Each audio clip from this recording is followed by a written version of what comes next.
Hi, this is Lindsay from The Homey Life, and today I'm going to show you how to make these soft, easy sourdough discard cinnamon rolls.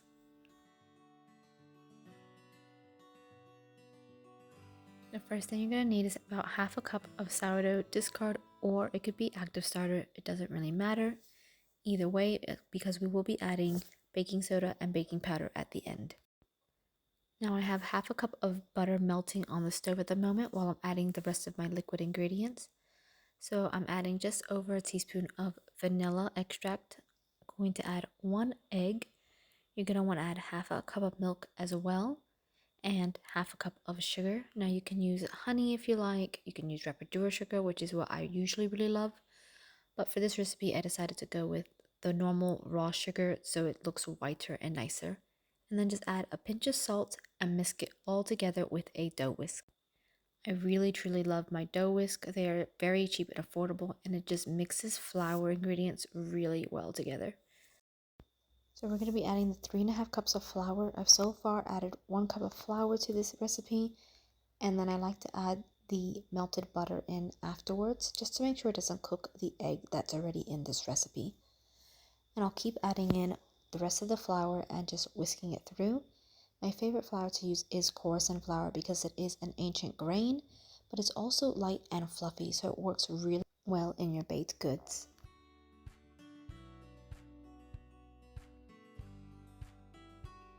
You're just going to keep whisking it with your dough whisk until you pretty much can't mix it anymore with a whisk or with a fork. Once you can't mix it anymore, you're just going to finish it off with your hands. I tend to just put it onto a silicone mat, or you can use a baking paper, or even just flour your bench top.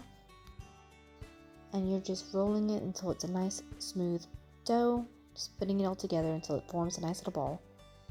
After that, just spray your bowl or butter your bowl so that the dough doesn't stick to it, and cover it with a cling wrap or with a wet towel. And you're going to now let it ferment for anywhere from 6 to 12 hours.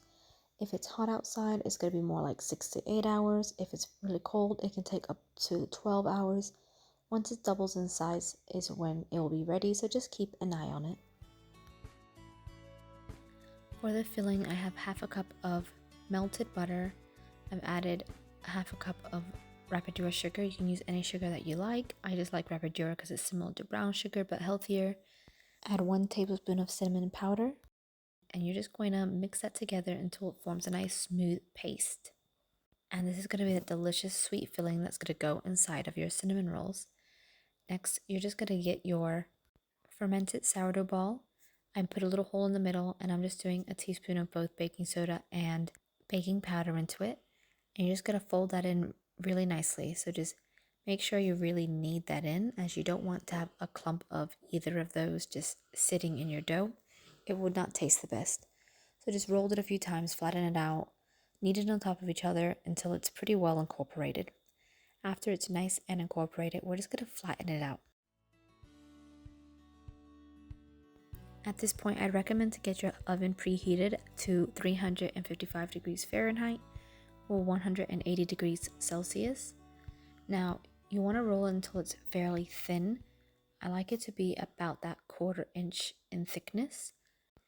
I actually decided to roll mine out not as wide, but make it a lot longer, so that way it makes more cinnamon rolls that are a bit smaller, which was a really good size. So it actually ended up making 16 cinnamon rolls instead of having 12 very large ones. It was 16 really good sized cinnamon rolls. After you've spread your cinnamon filling in the middle, you'll just slowly roll it all up together. I try to roll it nice and tight so it's easier to pick up and to slice. Now, I like to slice mine. I start by slicing it in the middle, and then I slice the next half in the middle. And then you'll see that I'll slice then that part again, generally in the middle again, just so I can get as even slices as possible. And like I said, doing it longer, I was able to get 16 cinnamon rolls out of this, but the original recipe will say 12 because I normally make them a bit wider and shorter. Now you can put either baking paper down into a pan, or I have a silicone mat that fits nicely, or you can just spray it or butter it down and then put your cinnamon rolls directly on it. If you have your cinnamon rolls more closely together, they will actually rise higher up. If you have them farther apart, they will tend to go a bit wider out. They will like spread more out. Now you're going to put these in the oven and you will let them bake for about 20 minutes if you're doing the smaller rolls, 25 if you're making larger rolls. Now as you'll see here, I'm starting to make the cream cheese topping that's going to go on top of your cinnamon rolls. It's really easy to make. You're just going to have half a cup of softened cream cheese, add half a cup of cream, do 1 teaspoon of vanilla. I found 2 teaspoons to be way too strong. Add half a cup of honey, or it could just be sugar. I do actually prefer the taste of just using like a raw sugar to honey because it's quite strong. Blend it all together. Once your cinnamon rolls are done, you'll take them out of the oven and then just pour that soft, silky cream cheese filling right on top.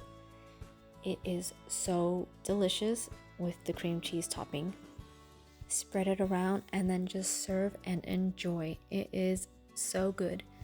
Now, I would recommend storing these because you added the cream cheese on top. I would store them in the fridge.